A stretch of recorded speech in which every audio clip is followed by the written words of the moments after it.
What? No? I was at your house last night. You were supposed to stay at Sarah's in case something happened to you. I thought you guys knew. Sarah's dad said you were welcome to stay over if I came. Well, we knew, but we didn't think you would actually stay here after what happened last time. What happened last time? I asked. Never mind, my dad said. Just get ready, we're taking you back to Sarah's. What? No, I don't want to go back there. Why can't I just stay here? Because we're not taking any chances with you. If anything happens to you, you know what will happen to us, don't you? But nothing's going to happen to me. That's what you think. Now hurry up and get ready.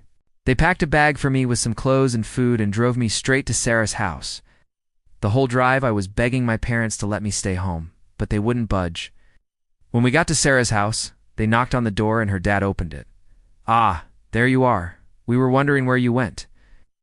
Come in, come in. He led us to the living room where Sarah was waiting. Hey up, hey.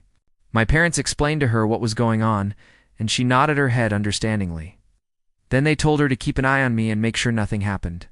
Then they left. Sarah and I sat in silence for a bit. Then she said, So, what do you want to do? I don't know. Can I call my friends? Sure. I dialed my best friend's number and he picked up. Hey man, can you come pick me up? My parents dropped me off at Sarah's again. Dude, I'm at work right now. Can't you just stay at Sarah's until I'm done? Yeah, thanks man. See ya. I hung up and slumped back into the couch. What did he say? He said he couldn't come pick me up because he was at work. She nodded her head understandingly. Well, maybe I could drive you home, really? Well, that'd be great. Thanks, Sarah. She smiled and said, no problem. We walked out to her car and got in. We both put on our seatbelts, and she started the engine. She turned to me and said, Do you want to drive my car or should I, you drive? I don't feel like getting in trouble with your parents. She laughed and said, Okay. She pulled out of the driveway and headed towards my house. When we got there, she dropped me off and said, Thanks for driving me home. No problem. Anytime. I went inside and went to my room. About half an hour later, my parents burst through my door and started screaming at me. Why aren't you at Sarah's? She called us and said you left. I was here this whole time. You left me here all night and didn't tell Sarah to keep me here.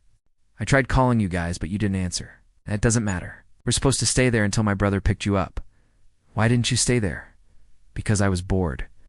And besides, why would I listen to you guys anyway? You're so controlling. You don't let me do anything, you little bastard. Get out of our house. They started pushing me towards the door and I pushed back. What? Get your hands off me. They slapped me across the face and dragged me out of the house. They threw my things into a plastic bag and tossed it to me. They said, Don't come back until you figure your life out. I stared at them as they walked away. Then I looked down at the bag in my hands and started crying. I felt betrayed, angry, and scared. What was I going to do now? After about an hour of walking, I found a church and asked if I could spend the night there. They let me crash in their community center, and the next morning they drove me back home. My parents weren't there yet, so I slipped in through the back door and went to my room. I was exhausted, so I decided to take a nap.